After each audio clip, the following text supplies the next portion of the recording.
Welcome to Year One Mechanics, the last chapter, which is about variable acceleration. So, before you might be asking, so what's the difference between variable acceleration and constant acceleration? So, constant acceleration means the acceleration is the same throughout the whole journey. That's when we use SUVAT kinematics because we assume A is the same throughout the whole journey. But variable acceleration means the variable is not, no, the acceleration is not constant, it's a variable. It means it's changing every second, just like maybe in real life, when you accelerate from a traffic light, you don't accelerate the same meter per second squared every frame, right? You actually accelerate a bit harsher in the beginning, and then you start to slow down the acceleration as you reach the speed limit. Where some people don't follow the speed limit, that's a different story, but we're not looking to that. But what we're trying to say is variable acceleration means it's more suitable in real life where the acceleration, the VT graph, is no longer a straight line. Okay, when it's no longer a straight line, it's a curve, then we can also involve something like differentiation integration into it when it comes to gradient. Now, talk about gradient, we know in the VT graph, a bit of recap, in the VT graph, the gradient of a VT graph is the acceleration. Yeah, and the area under the graph of a VT graph is displacement. But anyway, so that's why we have a look in the 11.1 of functions of time. So talk about functions like equations. So some notes in here. So, okay, since, all right, y equals f of x, okay, means is that y is a function of x. F of x, that means y is a function of x. Right? So when you say y is a function of x, that means e.g., for example, you've kind of y equals 2x, y equals to x squared, y equals to sine x, something a bit ugly, e to the power of x squared. These are called function of x because it's y equals something of x. So in this case, x is the variable of y. Okay, x is the variable in the y equation. Okay, x is the y variable in the y equation. Right? So now, in the previous mechanics in chapter 9, you've learned about a few equations, the kinematics equations, which is formula S equals ut plus a half at squared. V equals u plus at. S equals vt minus a half at squared. And also, what's the last one? U plus v times t over 2. But anyway, but if you highlight the t's in all of these, okay, now imagine others are just a number. Then this becomes, if you look at u, a number, what does that become? That becomes a quadratic of t. So what we can say is, okay, so s u v could be a function of time, and we call this f of t. Okay, so that's a function of time. That means if you look at this one next example in here, you can see a particle moving on a straight line from a point, the displacement moved over t seconds is given as s equals 2t minus root t. Can you see this is the s is a function of time. So this is what we call s is a function of time. Okay, so s equals f of t. Anyway, find the displacement of the particle after 4 seconds. So after 4 seconds means when t equals 4. So s equals 2 times 4 minus root 4. Put in the calculator, you get 6 meters. 8 minus 2, yeah, 6 meters. Okay, part B. Find the time where the particle returns to the point. So in mechanics, in the equation S and T, well, returns to the point, you need to be able to relate this. Returns to the point means displacement equals 0. Okay, so in mechanics, it's all about 3 variables. Okay, in terms of kinematics or projectiles, it's all about S, V, the speed, and the time. Sorry, SV and A. Sorry, SVA, yeah, or SUA. Displacement, speed, and acceleration. So in this one, clearly, when they say returns to the point, it's nothing to do with the speed. It's nothing to do with acceleration. It's all about returning to the same point. So S is 0. So when S equals 0, if you don't understand what I'm talking about in here, we'll refer this to a bit more in the later chapter. So don't worry. So when S equals 0, 0 equals 2t minus root t. To solve this equation, I'll probably bring the root t to the left-hand side, make it positive, squared on both sides. Now, when you square it, okay, when you square it, don't forget to square the 2. Okay, don't forget to square the 2. So it becomes 4t squared. And then here, people will divide by t, but we know if a mathematician would never divide by t, because by dividing by t, you'll miss our solution. Even though this solution might not matter, but nevertheless, it's a good habit to bring it to the right-hand side and factorize it.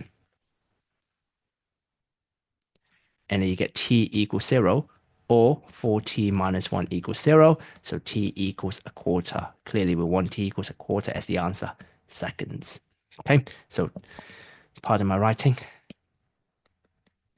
Sorry, not sorry. So t equals a quarter, right? Next one. Example, a body moves in straight line. V equals 2t squared minus 16t plus 24, where v is the velocity of the body moves and t is the time taken. Find the initial velocity of the body. Now, remember, the Suvat formulae do not apply in here because you can see it is not constant anymore. Okay, so it's like a curve. So initial velocity, in this equation, let me ask you this question. In this question, what are variables? What are the two variables in this question? The two variables are v and t. V stands for velocity. Now, it's not final velocity because it is not Suvat. These are not Suvat formulae. They're different. So v is not final velocity. In Suvat, v is the final velocity. But in this case, v is just merely a letter that represents the velocity. Okay? It's not initial, not final. But what we want to know is what's the initial velocity. So if we want to find velocity, we want to find v, then surely we must know t, because you can't have two variables in one equation unless we're given more information. We can look in the simultaneous equation, like what we did in force and motion chapter 10. But in this case, there's none. So initial velocity, the word initial, hopefully you've done some modeling, remember that, t equals 0. So part A, when t equals 0. So when t equals 0, v equals to 2 times 0 squared minus 16 times 0 plus 24. And v will equals 24 meter per second squared. Okay. Part B. Find the values of t when the body is instantaneously at rest. Now, find the values of t. Remember, the variables are v and t. If I want to find t, then I must know v. Yeah, makes sense? Yeah, if I'm hungry, I eat nuggets. When I want nuggets, that means I'm hungry. All right, same thing. When I want to do maths, I come to this lesson. When I want to find values of t, I need to know v. So what do I know v? Instantaneous at rest. So you need to read the cue from the question. It tells you v is 0. That's a hint from you from the question. So v is 0. So when v equals 0. So when v equals 0, 0 equals 2t squared minus 16t plus 24. And then what do you think we should do? Put in a calculator. So let it solve the quadratic for you. So t equals 2 or t equals 6. And these are the values of t when it instantaneously at rest. Find the times when the velocity is 64 meter per second. So find the times, again, when the velocity is 64 meter per second. So needless for me to say, when v equals 64. So 64 equals to 2t squared minus 16t plus 24. Bring it to the right-hand side, 2t squared minus 16t minus 40. Put it in the calculator, and t equals to 10 or minus 2. We know time cannot be negative, just like life. Time cannot go back in, we cannot go back in time. T cannot be negative. All right? D, part D. Find the greatest speed between an interval from 0 to 5. Okay? Find the greatest speed. So what you want to do in here is you want to sketch a little graph. Okay? So I want to sketch a little graph. So find the greatest speed. So let's sketch a little graph. Now, there's a reason in the previous part. Initial velocity is 24. That means in a VT graph, we know it's a quadratic. By the way, we know it's a quadratic graph because of how it lays out. We know it's quadratic because of the function of time is a quadratic. We start from 24. Okay, that's the initial velocity. That means when t is 0, v is 24. Instantaneous at rest, v equals 0. Now, when you think about on the axis, where is v equals 0? On the x-axis.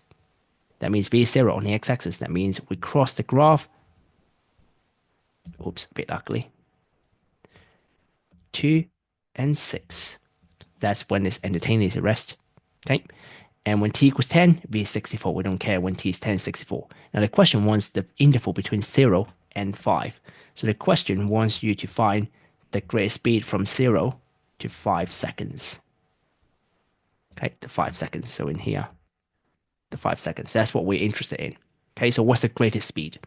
Now you might be thinking, oh, clearly from the graph you can tell it's 24, isn't it? So, well, 24 is the highest. But don't forget, velocity and speed are different things. Speed does not care about direction. So we have 24 in here. The question is, what is this point? What is the speed in here? Argument's sake, if here is negative 30, okay, let's say it's negative 30, then we'll know the greatest speed is actually 30 instead of 24. So the question is, what's the minimum point? So to find out this question mark, you have two ways to do this. Okay, there are more than one way to do this. Okay, so that means we need to find the minimum point first. Okay, there are two ways you can do it. You can either do one. Okay, actually three ways. You can complete the square. Okay, step 2, you can use the symmetry of graph, symmetry of quadratic, which only applies in this question, and same as complete square, or the third one, differentiation. Okay, do dv by dt equals 0. Okay, now, of course, the teacher should show you all the methods, should I? Complete square, I will do that. So complete square, it's up to you whether you want to copy the complete square or not, because it's not really relevant in mechanics. You can always use differentiation, which is the method I will always recommend you to do. But complete square, nevertheless.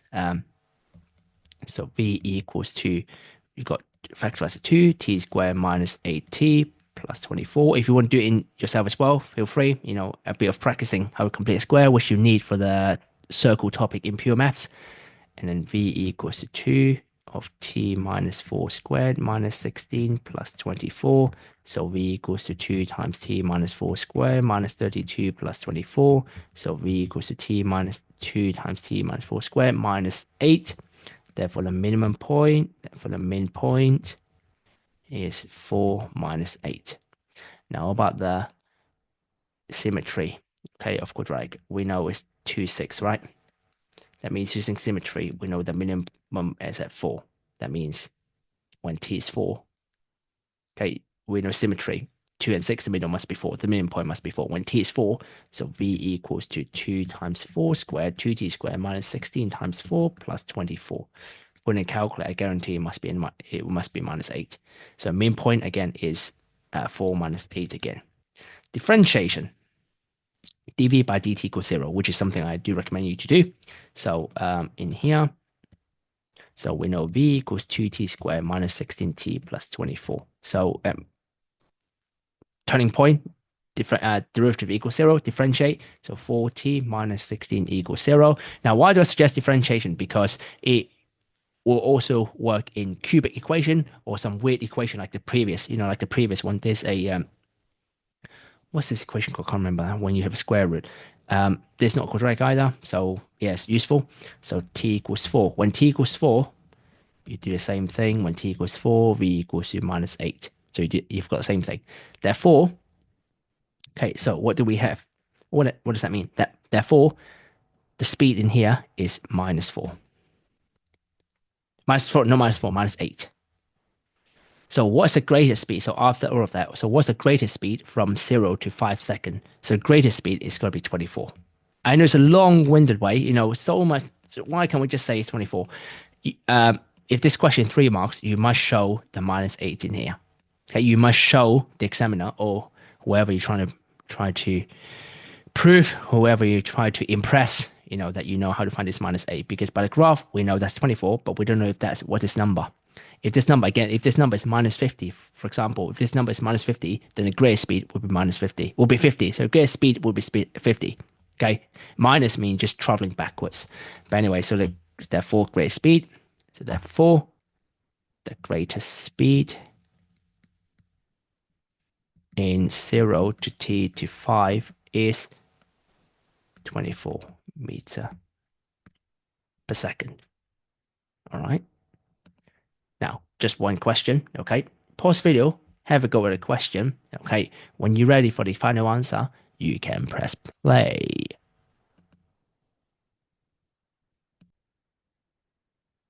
Here are the final answers. Okay, if you got it right, well done. That's it, okay? And that's the end of the lesson for you. But otherwise, we'll go through it. First question one. Find the velocity of the particle when t equals 1. Well, simple. When t equals 1, when t equals 1, v equals to 3 plus 5 times 1 minus 1 squared. Put in a calculator or use a mental maths, or, if you really need to, use a computer, use an abacus, whatever. V is 7 meter per second. Part B. Find the greatest speed of the particle in the interval from 0 to 4. Now, might be useful to actually draw a graph in here. Now, first of all, this is a negative t squared. That means it's an N shape. Okay. 3 is the y-intercept. So we start from 3 and then we go from here to here. Okay. The question is, where is 4? So what I will do is I'll put in a calculator. I'll put in a calculator, find this root in here. When you put in a calculator,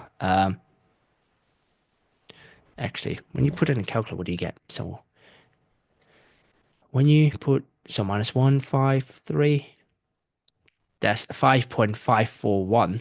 5.541, that means 5.541 in here, 5.5 something. That means when t is 4, it's somewhere here, right? When t is 4. So the question is asking you what's the maximum speed. So you can see a greater speed is at the turning point.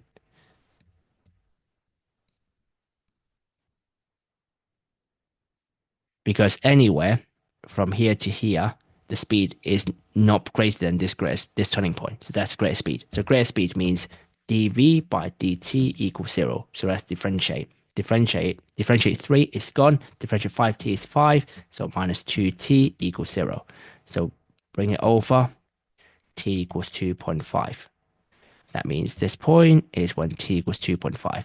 So when t equals 2.5, then v will equal, sub in 3 plus 5 times 2.5 minus 2.5 squared. Put in the calculator, you should get 9.25. So that's the maximum speed. Okay, that's the maximum speed. So max speed. So maximum speed or greater speed equals 9.25 meter per second. Okay, or you can of course do the complete square, which I'm not going to show you, etc. Okay, part C, find the velocity of the particle when t equals 7. So when t equals 7,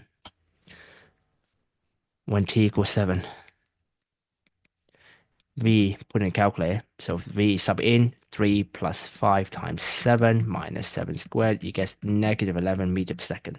Therefore, speed, now that's a velocity. Velocity is negative. So speed is 11 meter per second. You must have a positive. If you have a negative, that's wrong. You must have a positive.